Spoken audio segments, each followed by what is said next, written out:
मातेची आज्ञा घेतलेली आहे. सीते मातेने सविस्तर वृत्तांत सांगितलं आता महाराजांनी सांगितल्याप्रमाणे.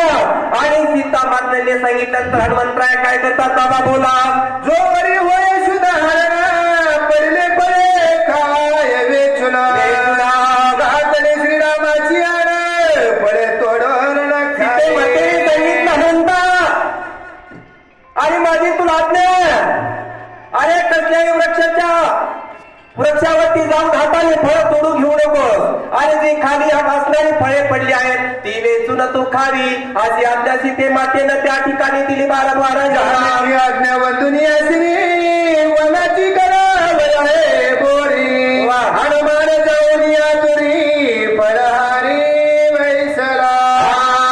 हनुमंताने सविस्तर वृत्तांत ऐकलेला आहे. आणि दूर अंतरावरती गेले महाराज मनोमने त्या ठिकाणी हसले गेले. आणि मी खाली असणारे फळे खाऊ का नाहीये. आणि फळे जाऊन हनुमंताने काय दुनियाच्या तरी नग बैसला फळहारी वनाली महामारी वन संवारी कपी पुच्चा. वनामध्ये त्या ठिकाणी असणारं सर्व फळ असणारे हनुमंतराने पाहिलेले. आणि हनुमंतराया त्या ठिकाणी आपल्या पुच्छाच्या साह्यानं शेपटीच्या साह्याने काय करतात बाबा. त्याची आज्ञा